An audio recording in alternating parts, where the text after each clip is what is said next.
வாழ்க வையகம், வாழ்க வையகம், வாழ்க வளமுடன். 50வது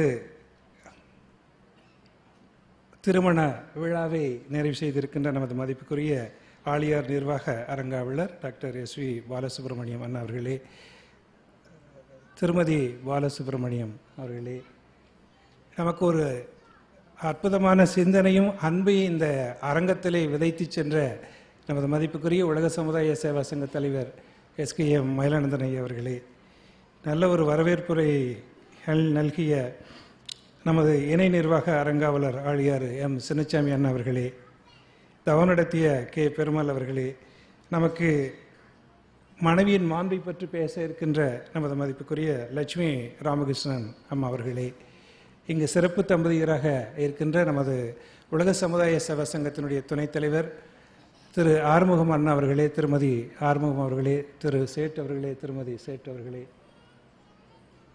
திருமதி மனோரமா சின்னசாமி அக்கா அவர்களே, வாழ்த்துறை நான் நன்றியுரை சொல்லியிருக்கின்ற பச்சையப்பன் அண்ணா அவர்களே, இந்த அரங்கத்திலே இருக்கின்ற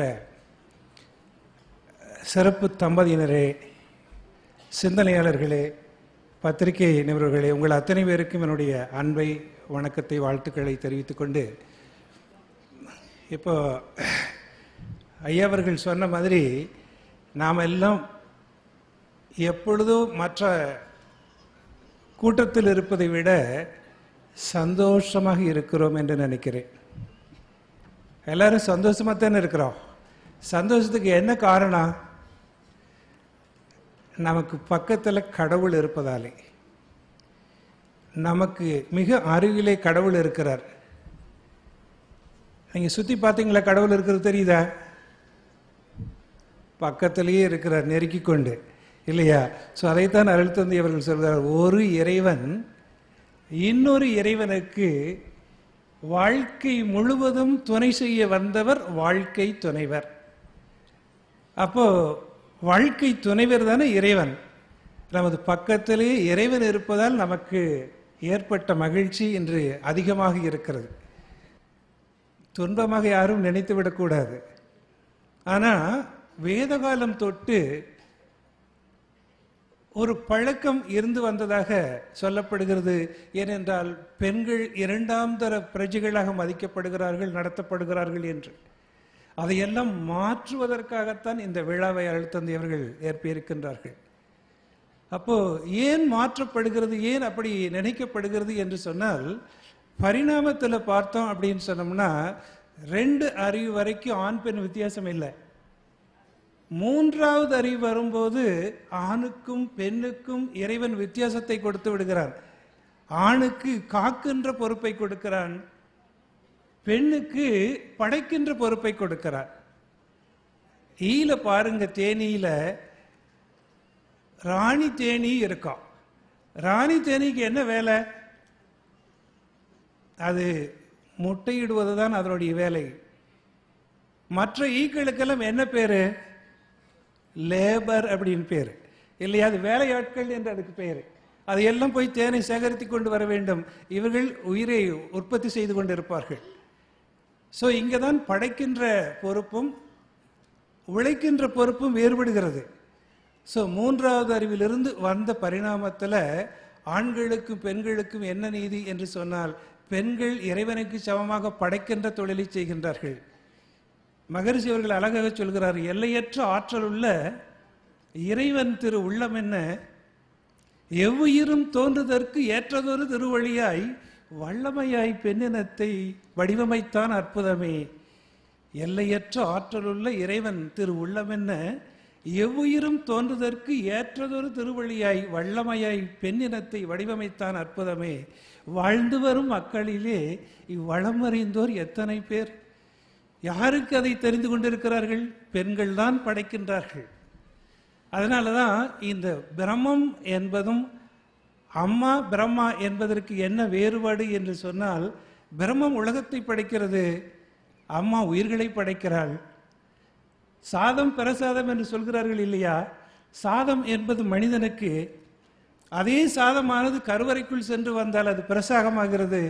பிரசாதம் என்பது இறைவனுக்கு. இரண்டும் தன்மையில் ஒன்றேதான். இதில் மேன்மை தருவது பிறவாகும். பிற அப்படின்ற வித்தியாசம்தான். அம்மா பிரம்மா அதுபோல் தான், அம்மா பிற அம்மா அதுபோல் தான். உயிர்கள் உலகத்தை படைப்பது பிரம்மத்திலே, உயிர்கள் படைப்பது தாயிடத்தில். ஸோ அதனால தான் தாயின் சிறப்பை உணர்ந்து கொண்டால் பிரம்மத்தின் பெருமை விளங்கிடுமே. அப்போ தாய்மைக்கு அவ்வளவு உண்மை பெருமை இருக்கிறது. அதனால தான் தாய்மை பெண்மை ஆகிறது, பெண்மை இறைமை ஆகிறது. தாய்மை தான் பெண்மை, அந்த பெண்மை அன்பு செலுத்தி பழகி பழகி அதுவே இறைமை ஆகிறது.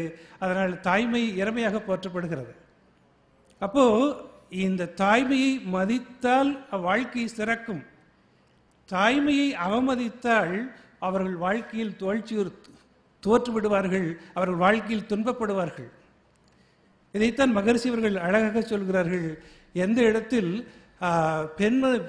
பெண்ணினத்தை அவமதித்து பெருமை வர நினைத்தவர்கள், பெண் இனத்தை அவமதித்து பெருமை வர நினைத்தவர்கள் பெரும்பாவ சுமையேற்றி பெற்ற துன்பம் உலகறியும், எண்ணி எண்ணி பெண் பெருமை ஏற்றி புகழ்ந்தே எழுதி இன்பமுற்றார் இவ்வுலகில் இறைவனை போல் என்று போலார் என்று சொல்கிறார்கள். இன்பம் எப்பொழுதுமே போற்றி பாதுகாக்கின்றவர்கள், போற்றுகின்றவர்கள், அவர்கள் இறைவனுக்கு சமமாக மதிக்கின்றார்கள் என்று சொல்கின்றார்கள். அப்போ பெண்மைக்கு எவ்வளவு மதிப்பு கொடுக்கப்பட்டிருக்கிறது. இந்த சமீபத்திலே நமது மேதகு ஆளுநர் ஜனாதிபதி அவர்கள், முன்னாள் ஜனாதிபதி அவர்கள் அப்துல் கலாம் ஒரு புத்தகத்தை எழுதியிருக்கிறதாக ஒரு செய்தியை படித்தேன். அதில் அவர்கள் எழுதியிருக்கின்ற செய்தி என்ன சொன்னால், வலிமையான வளமான குடும்பமே உலக அமைதிக்கு அச்சாரமாக அமைகிறது என்ற ஒரு செய்தியை வெளியிட்டிருக்கிறதாக நான் படித்தேன்.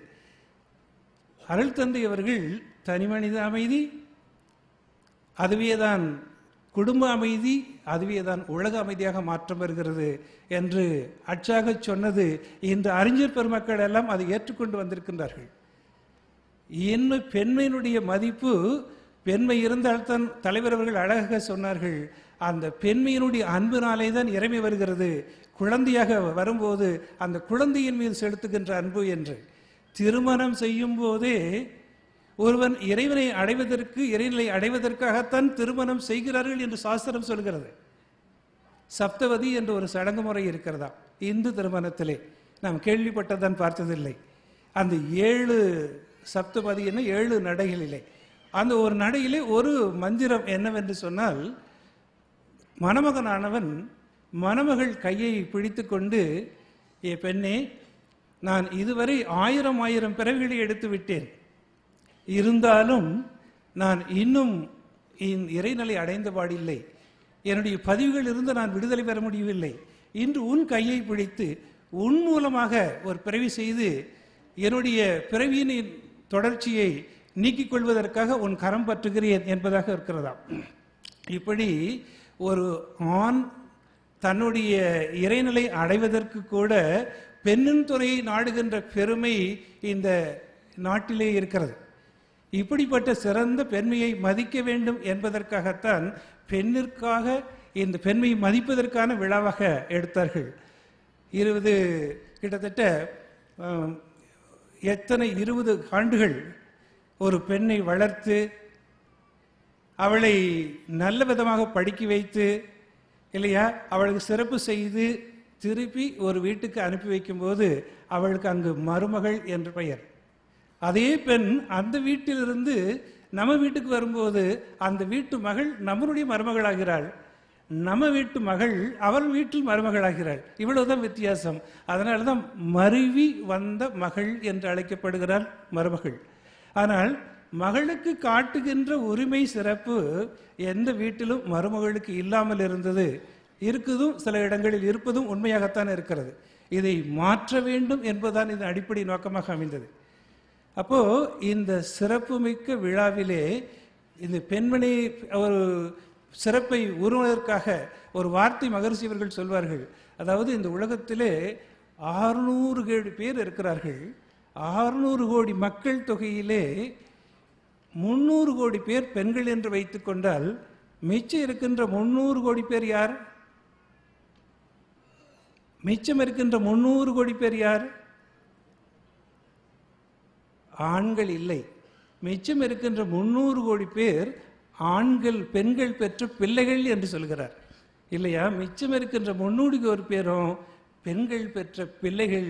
ஸோ எந்த ஆண்மகனும் ஒரு தாய் இல்லாமல் தனித்து வரவில்லை. ஆனால் அவனே அந்த தாயாக இருந்த தாயே தான் தன்னை பெற்று வளர்த்தாள் என்பதை அறிந்த அதே ஆண்மகன் பின்பு தலைவர் சொன்ன மாதிரி அந்த மேல் ஷேவனிசம் என்று சொல்வார்கள் இவர், பின்பு ஏன் வெறுப்பை செலுத்துகிறான் அல்ல அவமதிக்கிறான் என்று சொன்னால், இந்த பரிணாமத்திலே வந்த சிறப்பு இந்த 3 அறிவுக்கு மேலே வந்தது பாருங்க. இப்போ 3 அறிவுக்கு மேலே வந்தபோது ஆணுக்கு ஒரு வலிமை இருக்கிறது. ஆணுக்கு காக்கிற பொறுப்பு இருக்கிறதுனால தான் ஆண் யானைக்கு பார்த்தீங்கன்னா ஆண் யானை கூட்டமாக கூட்டிகிட்டு போகும். அதுக்கு எல்லாமே வலிமையான தந்தம் இருக்கிறது. பெண் யானைக்கு தந்தம் கிடையாது. ஆண் மானுக்கு பார்த்தீங்கன்னா வலிமையான கொம்பு இருக்கிறது, ஆனால் பெண் மானுக்கு கொம்பு கிடையாது. அதே மாதிரி மயிலுக்கு பார்த்தீங்கன்னா ஆண் மயிலுக்கு அழகான தோகை இருக்கிறது, ஆனால் பெண் மயிலுக்கு அது தோகை இல்லை, ஏனால் அது முட்டையிடுவதற்கு அதுக்கு தடையாக இருக்கிறது. அதே மாதிரி ஆண் பாம்புக்கு அது நாகப்பாம்புக்கு படம் எடுத்து அடுகிறது, பெண்ணு சாரை பாம்புக்கு அழகான படம் இல்லை. ஏன் அந்த ஆணுக்கு எக்ஸ்ட்ரா கொடுத்தான் இறைவன் சொன்னா, அவன் காப்பதற்கு ஆயுதம் வேண்டும். அது மட்டுமல்ல, அந்த பெண்ணை கவர்வதற்கு கொஞ்சம் அழகும் வேண்டும். ஸோ இதை ரெண்டையும் சேர்த்து ஆணுக்கு இறைவன் அளித்திருக்கிறான், பெண்ணுக்கு அது அல்ல. பெண்ணுக்கு அவன் அளித்தது எல்லாமே அவர்கள் படைப்பதற்காக அளித்திருக்கிறான், படைக்கும் பொருளாக கொடுத்திருக்கின்றான். ஸோ அந்த சிறப்பினால்தான் பெண்கள் எல்லாமே தெய்வத்திற்கு இறைவனுக்கு சமமாக படைப்பு பொருளை செய்கின்றார்கள், படைப்பை செய்கின்றார்கள் என்று சொல்லப்படுகிறது.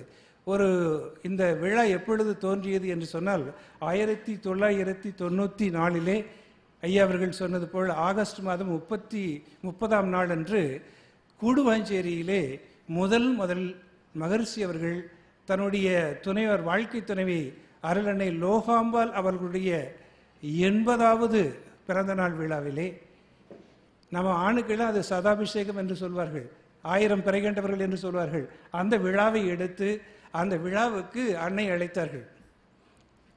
அந்த அன்னை அவர்கள் சொன்னார்கள், அவர்கள் கருணையின் வடிவம், அதனால் நான் அந்த விழாவுக்கு வர்றதுன்னா ஒரு கண்டிஷன். எப்போவுமே எங்கேயாவது எந்த விழாவுக்கு கூப்பிட்டாலும் கண்டிஷன் போடுறது பழக்கம் இருக்கிறது இல்லையா? ஸோ ஒரு கண்டிஷன் போட்டாங்க. அவங்க போட்ட கண்டிஷன் என்னன்னு சொன்னால், நான் விழாவுக்கு வந்தால் அங்கே என்னுடைய குழந்தைகள் வருவார்கள் நிறைய பேர், அவர்களுக்கெல்லாம் நான் என்ன செய்ய? ஸோ அவர்களுக்கெல்லாம் ஒரு சேலை வாங்கி நீ கொடுப்பாய், ஆனால் நான் வருகிறேன் என்று சொன்னார்கள். சரி, அப்படியே நீ நினைச்ச மாதிரி வாங்கி கொடுக்குற. 100கணக்கான சேலைகளை வாங்கி அருள் தந்தை அவர்கள் கொடுத்தார்கள். ஸோ அந்த சேலைகள் எல்லாம் அந்த வந்த அத்தனை பெண்களுக்கும் அம்மா அவர்கள் வழங்கினார்கள். அந்த விழா நடந்தது. அந்த விழாவில் கலந்து கொண்டு உரையாற்றுகின்ற பேரை நானும் பெற்றேன். அந்த விழாவிலே அருள் தந்தை அவர்கள் அன்று கண்ணீர் சிந்தியதை போன்று நான் எங்கும் கண்டதில்லை. மேடையிலே வைத்துக்கொண்டு அவர்கள் பேசிக்கொண்டிருக்கிறார்கள். அப்பொழுது சொல்கிறார்கள், இந்த பெண்மணி, நான் இந்த 50 ஆண்டுகள் முடிந்த உடனே இந்த சமுதாயத்திற்கு தொண்டாற்றுவதற்காக உலகத்தை எல்லாம் விட்டு சமுதாய தொண்டுக்கு என்னை முழுவதுமாக அர்ப்பணித்து கொண்டிருக்கின்றேன். அதனால் ஒரு 5 நண்பர்களை அழைத்து அவர்களுக்கு விருந்து கொடுத்து, பிறகு இந்த வீட்டை விட்டுட்டு நான் செல்கிறேன், இனிமேல் நான் வீட்டுக்கு வரமாட்டேன். அதுதான் அந்த நாளுடைய சிறப்பு. அவர்கள் 50வது ஆண்டில் அவர்கள் தவம் செய்ய புறப்படும் போது, அப்படி செய்யும்போது அந்த அன்னையார் வந்து அவர்களை வணங்கி, எனக்கு நீங்கள் போவதில் சந்தோஷம், ஆனால் எனக்கு நீங்கள் சமுதாயத்திற்காகத்தான் தொண்டாற்ற செல்கிறீர்கள், அதனால் நான் மௌனம் வந்து உங்களை அளிக்கிறேன், ஆனால் எனக்கு 2 வரம் வேண்டும் என்று கேட்டார்கள். சரி, கேள்வி, என்ன விட வேண்டும் உனக்கு? ஒன்று, உங்களுக்கு ஏற்கனவே நிறைய சீடர்கள் இருக்கிறார்கள், இப்பொழுதே இன்னும் எதிர்காலத்தில் நிறைய சீடர்கள் வருவார்கள், அப்பொழுது உன் சீடர்கள் எல்லாம் உம்மை சுற்றி இருப்பார்கள், நான் வந்தால் பார்க்க முடியுமோ முடியாதோ? ஸோ நான் பார்ப்பதற்கு நீ அனுமதிக்க வேண்டும் என்று கேட்கிறார்கள். சரி, நீ எப்பொழுது வேண்டுமானாலும் என்னை வந்து பார்க்கலாம், இன்னொரு வரம் என்ன என்று கேட்கிறார்கள். அப்பொழுது சொல்கிறார், நீங்கள் நல்ல விதமாக நீங்கள் இந்த சமுதாய சேவை செய்துட்டு வாங்க, ஆனால் ஒரு காலத்தில் உங்கள் உடல் நலம் கெட்டுவிடலாம், அல்லது வயோதிகத்தினாலே சேவை செய்ய முடியாமல் சென்று விடலாம். ஸோ அந்த காலம் வரும்போது நானும் உயிரோடு இருப்பேன், ஆனால் அப்பொழுது உங்களுக்கு சேவை செய்ய என்னை அனுமதிக்க வேண்டும் என்று கேட்கிறார். இந்த பெண் ஒரு தெய்வீக பெண் கேட்டது வேற ஒன்றும் கேட்கல. எனக்கு நீ சம்பாதிச்சிருக்கிற காசெல்லாம் கொடு, அல்ல எனக்கு நகை வாங்கி கொடு, புடவை வாங்கி கொடு என்றெல்லாம் கேட்கவில்லை. உனக்கு சேவை செய்வதற்கு, சேவை செய்கின்ற உனக்கு சேவை செய்வதற்கு எனக்கு அனுமதி கொடு என்று கேட்கிறார். இதை சொல்லிவிட்டு அருள் தந்தை அவர்கள் அதிக நேரம் கண்ணீர் சிந்திக் கொண்டிருந்தார்கள். அப்போ அவரால் பேசவே முடியவில்லை. இப்படி சமுதாயத்திற்கே தன்னை அர்ப்பணித்துக் கொண்ட இரு அற்புதமான தம்பதியினர் தன்னுடைய வாழ்ந்த வாழ்க்கை போற்றுகின்ற வகையிலே அவர்களுடைய அன்னையினுடைய பிறந்த நாளை இந்த சமுதாயத்திலே மனைவி நல வேட்பாக கொண்டாட வேண்டும் என்று முடிவு செய்யப்பட்டு அதிலிருந்து இன்று வரை அந்த மனைவி நல வேட்பாக கொண்டாடப்படுகிறது. இந்த சிறந்த விழாவிலே மனமொத்து எல்லோரும் இருக்க வேண்டும், சிறப்பாக வாழ வேண்டும் என்பதற்காகத்தான் இந்த விழா ஏற்பாடு செய்யப்பட்டிருக்கிறது. எத்தனையோ வாழ்க்கையில் துன்பங்கள், கஷ்டங்கள் ஐயா சொன்ன மாதிரி இருக்கும் வாழ்க்கை நிலையில். திருமணம் என்பது, விழா நிகழ்வு என்பது 1 மணி நேரம் நடக்கும், 1 hour ஒரு நாளில் வருஷத்துக்கு நடக்கும். அந்த விழாவினுடைய தத்துவம் உள்ளார்த்தமாக வாழ்க்கை முழுவதும் நாம் கடைபிடிக்க வேண்டும் என்பதுதான். நமக்கு திருமணம் செய்து கொண்டது கூட ஒரு சில நிமிட நேரங்களில் தானே தாலி கட்டி முடித்தோம். என்னால் வாழ்க்கை முழுவதும் கூடவே வச்சுக்கிட்டு இருக்கிறோம் இல்லையா? அது மாதிரி தான்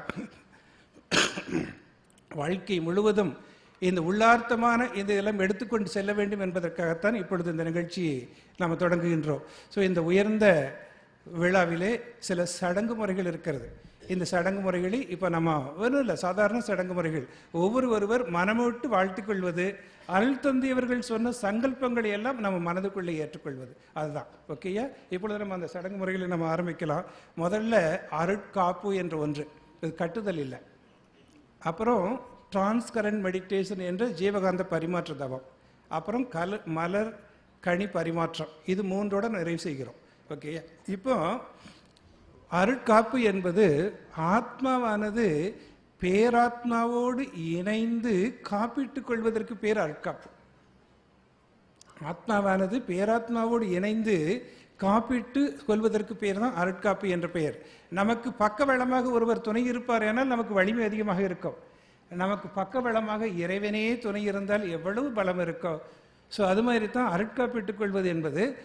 ஒவ்வொருத்தரும், அதாவது வாழ்க்கை துணைவர், எத்தனையோ நாட்களிலே நாம் ஒவ்வொருவரும் மகிழ்ச்சியாக பேசியிருப்போம், திட்டியிருப்போம். ஸோ அவர்கள்ட்ட இருந்து ஒரு வருத்தம் இருக்கக்கூடாது. ஸோ அவர்களிடமிருந்து காப்பு வந்தால் அந்த காப்பு எப்பொழுதும் வாழ்க்கையில் நலமாக அமையும். ஸோ அதனால் நம்ம எப்பொழுது வாழ்க்கை துணைவர் ஒருவர் வெளியே சென்றாலும், கணவரோ மனைவியோ இருந்தால் என்ன செய்யணும் அப்படின்னு சொன்னால் அவங்களுக்கு மனதாலேயே அருள் காப்பிட்டு செல்ல வேண்டும். இந்த பழக்கம் எப்பொழுதும் இருந்தது தான். அவங்களுக்கு மனதாலேயே அருள் காப்பிட வேண்டும். ஸோ அதனால் இப்போ என்ன செய்கிறோம், நீங்கள் ஒருத்தருக்கு ஒருத்தர் நல்லா ரிலாக்ஸாக உட்காருங்க, நல்லா நிமிர்ந்து உட்கார்ந்து கொள்ளுங்க, தவ பொசிஷனுக்கு வந்துருங்க. ஆழ் மனதில் போய் நம்ம இந்த விஷயங்களை எல்லாம் செய்கிறோம். இது எப்பொழுதும் உங்களுக்கு வாழ்க்கை முழுதும் துணையாக இருக்க வேண்டும் என்பதனாலே. ஸோ நீங்கள் அமைதியான நிலைக்கு வாங்க, நல்லா நிமிர்ந்து உட்கார்ந்துக்கங்க, கைகளை எல்லாம் கோர்த்துக்கங்க, மனசை அமைதிப்படுத்திக்கங்க, புருவ மையத்தில் நினைவு வச்சுக்கோங்க.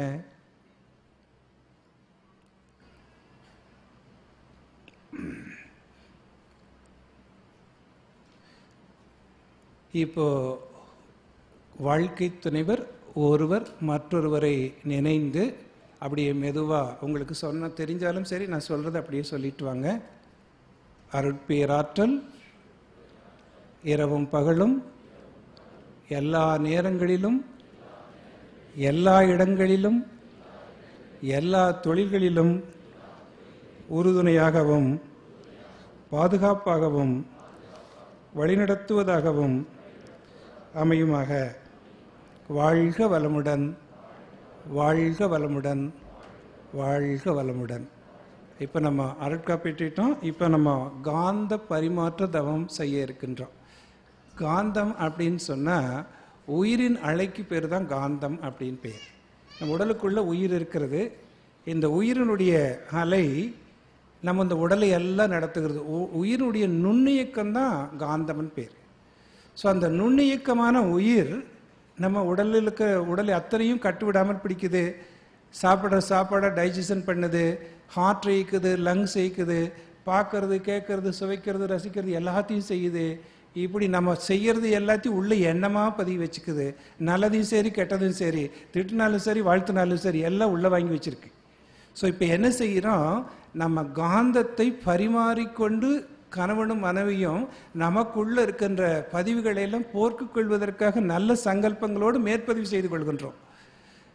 ஏன்னா 2 பேருக்கும் இறைவன் என்றவன் ஒரு யாருக்கும் ஒத்த பதிவுள்ளவன் தான் வாழ்க்கை துணைவராக இறைவன் அமைத்து வைத்திருக்கிறான். யார் யாருக்கு எவ்வளவு பதிவு இருக்கிறதோ அதே ஒத்த பதிவுள்ளவர்கள் தான் இறைவன் நமக்கு வாழ்க்கை துணையாக கொடுத்திருக்கிறான். அதனால தான் திருமணம் சொர்க்கத்தில் நிச்சயிக்கப்படுகிறது என்று சொல்கிறார்கள். ஸோ இப்போ நம்ம என்ன செய்கிறோம், நம்ம அவங்க ஜீவகாந்தம் கையில் இருக்கிறது. நீங்கள் ஒரு செகண்ட் அந்த காந்தத்தை உணர்ந்துட்டு அப்புறம் நீங்கள் செய்ய ஆரம்பிக்கலாம். எப்படி இருக்குன்னு பிரத்யட்சமாக உங்களுக்கு தெரிஞ்சால் அப்புறம் தெரியும். இப்படி ஒரு 4 அங்குல இடைவெளி கை வச்சுக்கோங்க.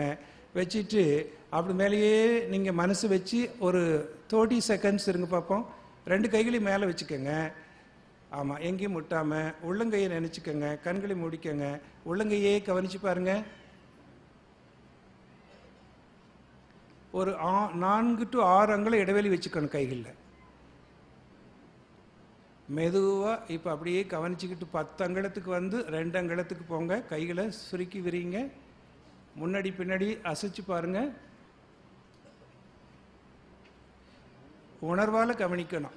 கண்களை திறந்து கவனிக்காமல் உணர்வால் கவனித்து உள்ள கையில் என்ன வருதுன்னு பாருங்க. அந்த ஜீவகாந்த அலையானது அழுத்தமாக இருக்கிறத வித்தியாசத்தை, வேறுபாட்டை நம்ம உணர முடியும் இல்லையா? சரி, இப்போ அப்படியே என்ன செய்யலாம், நீங்கள் திரும்பி உட்கார வேண்டாம்.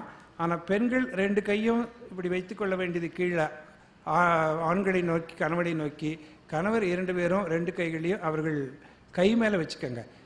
வலது கை மேலே இடது கை, இடது கை மேலே வலது கை. அவங்க அப்படி நேராக வச்சா சரியாக இருக்கும். அப்படி வச்சுக்கோங்க கைகளை. அப்படி லேசாக திரும்பி நேருக்கு நேராக கையை வச்சுக்கோங்க. கையை மாற்ற வேண்டாம். ஸோ அவங்க பாசிட்டிவ் நெகட்டிவ், உங்கள் வலது கையும் அவங்க இடது கையும் திரும்பி இருந்தால் சரியாக இருக்கும். பெண்கள் கீழே வச்சுக்கிறோம், ஆண்கள் மேலே வச்சுக்கிறோம். அது மாதிரி வச்சுக்கிறோம். ஓகேயா? ஸோ கை மேலே கை அப்படியே வச்சுக்கோங்க. கண்களை மூடிக்கங்க. அப்படியே காந்தமானது மாற்றம் பெற்று கொண்டிருக்கிறது, எக்ஸ்சேஞ்சாக மாற்றம் பெற்று கொண்டிருக்கிறது. நான் சொல்கின்ற மகரிஷியினுடைய சங்கல்பங்களை அப்படியே மெதுவாக சொல்லிக்கிட்டே வாங்க. முதல்ல ஆண்கள் சொல்லுங்கள்.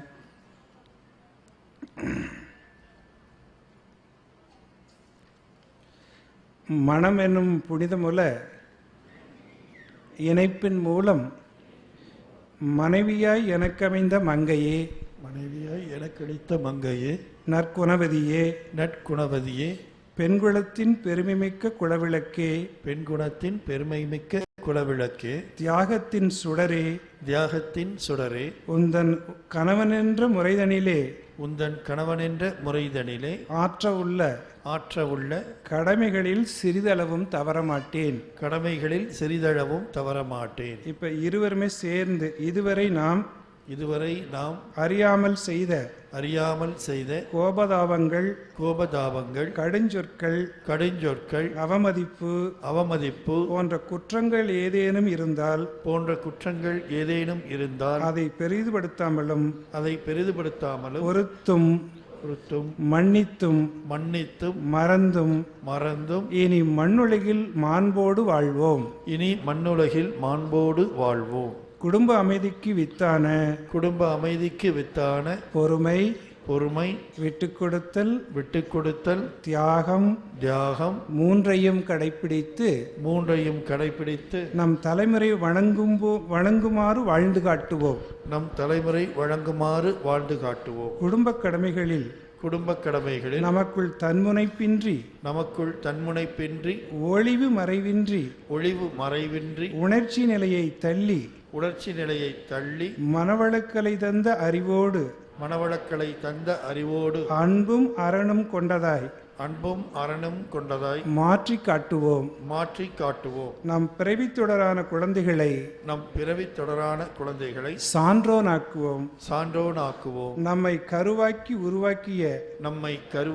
உருவாக்கிய பெற்றோரை பேணி பிறவித் தொடர் அறுப்போம். தினசரி தவத்தில் தினசரி தவத்தில் ஈருடல் ஓருயிராய் ஈருடல் ஓருயிராய் இறைநிலையில் கலந்து நிற்போம். இறைநிலையில் கலந்து நிற்போம். நமது வாழ்க்கை துணையும் நமது வாழ்க்கை துணையும் குருவும் குருவும் இறைவன் தந்த வரம் என்பதை உணர்ந்தே உள்ளோம். இறைவன் தரும் வரம் என்பதை உணர்ந்தே உள்ளோம். வழிகாட்டி அருள் தந்தை வாழ்க. வழிகாட்டி அருள் தந்தை வாழ்க. ஆசான்கள் வாழ்க. ஆசான்கள் வாழ்க. நம் குல பெரியவர்கள் வாழ்க. நம் குல பெரியவர்கள் வாழ்க. இப்புனித நாள் இப்புனித நாள் நம் மனதில் என்றும் நிலைக்கட்டும். நம் மனதில் என்றும் நிலைக்கட்டும். வாழ்க வளமுடன். வாழ்க வளமுடன். வாழ்க வளமுடன். வாழ்க வளமுடன். வாழ்க வளமுடன். வாழ்க வளமுடன். அப்படியே கண்களை திறந்து ஒரு கண்ணை இன்னொரு கண்ணை பார்த்துக்கோங்க. நேருக்கு நேராக கண்களை பார்த்து கொண்டு வாழ்த்துங்க. வாழ்க வளமுடன். அப்படியே மனதுக்குள்ளேயே சொல்லுங்க, வாழ்க வளமுடன், வாழ்க வளமுடன். சும்மா தைரியமாக சொல்லுங்க, வாழ்க வளமுடன், வாழ்க வளமுடன், வாழ்க வளமுடன், வாழ்க வளமுடன், வாழ்க வளமுடன், வாழ்க வளமுடன், வாழ்க வளமுடன். அப்படியே நோக்கி கொண்டிருங்கள் ஒரு செகண்டு.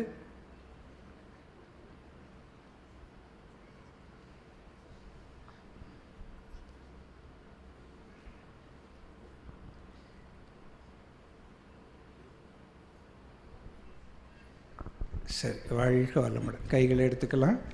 இப்போ மனைவிக்கு மலர், இப்போ சிறப்பு தம்பதியினர்களுக்கு மாலை அணிவித்துக் கொள்ள வேண்டும்.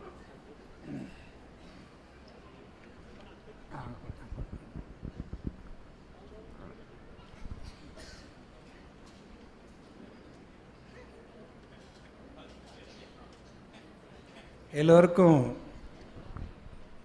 கனி மலர் கொடுக்கப்பட்டிருக்கிறது. ஸோ வாழ்க்கை துணைவரெல்லாம் மலரை வைத்துக் கொள்ளுங்கள். வாழ்க்கை துணைவியரெல்லாம் கனியை வைத்துக் கொள்ளுங்கள். ஓ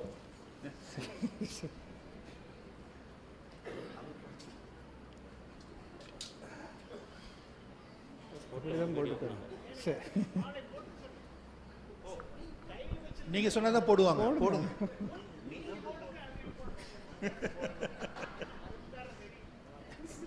வாழ்க வளமுடன்.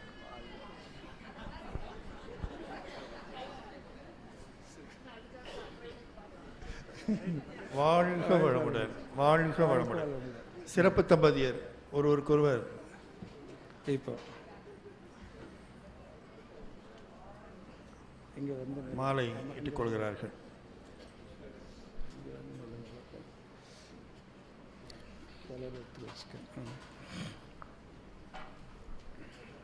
சரி, இப்போ மனைவிக்கு மலர் அளித்தல்.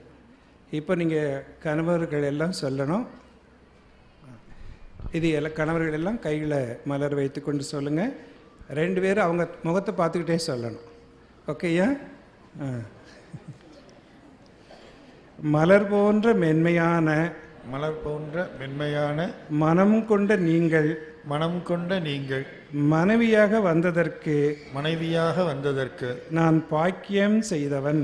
நான் பாக்கியம் செய்தவன். உன் மனம் வாடாமல் நடப்பேன். உன் மனம் வாடாமல் நடப்பேன் என இந்த இனிய நாளில் உவகையோடு உறுதி கூறி மலரை அளிக்கிறேன். மலரை அளிக்கிறேன். சரி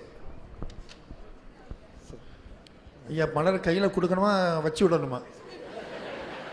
வச்சு விட்டா சிறப்பு. இது வரைக்கும் காதில் தான் வச்சிருப்போம், இப்போ தலையில் வச்சு விடுங்க. சரி, இப்போ கணவருக்கு இப்போ மலரை சூடிக்கிட்டீங்க இல்லையா? சூடிக்கங்க எல்லாருமே. வச்சு விட்டா சிறப்பு, நீங்களே சூடிக்கிட்டாலும் பரவாயில்லை.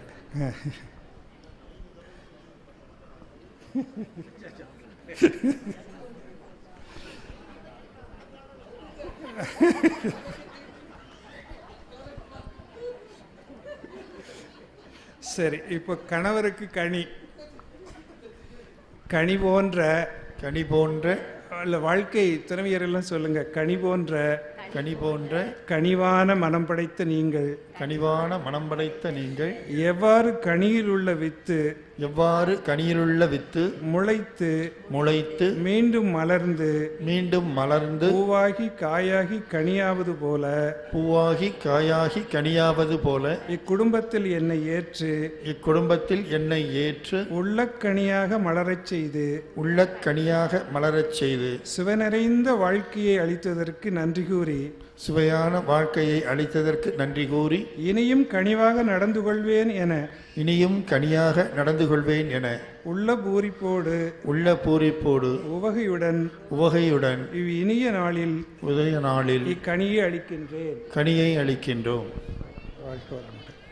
வாழ்க வளமுடன், வாழ்க வளமுடன், வாழ்க வளமுடன்.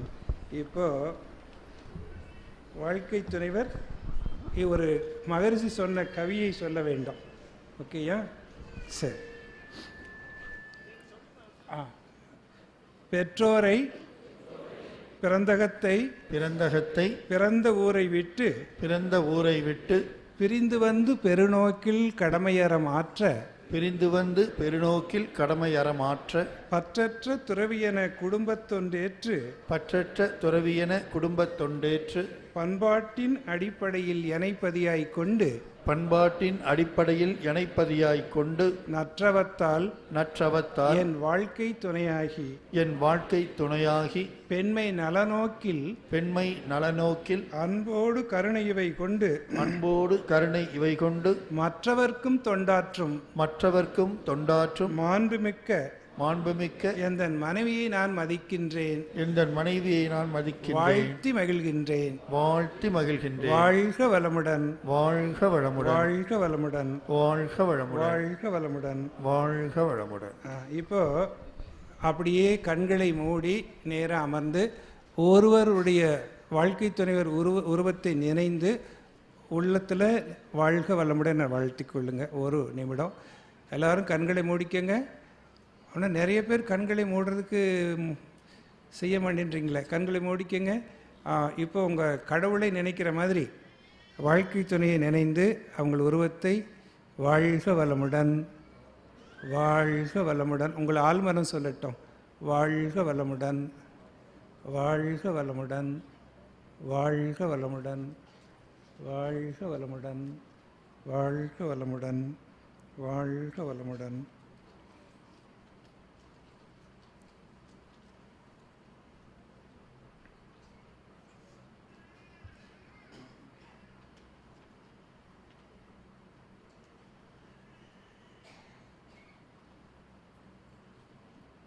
அருட்பேராற்றல் கருணையினால் உடல் நலம், நீலாயுள், நிறை செல்வம், உயர் புகழ், மெய்ஞானம் ஓங்கி வாழ்க. வாழ்க வையகம், வாழ்க வையகம், வாழ்க வளமுடன். குரு வாழ்க, குருவே துணை.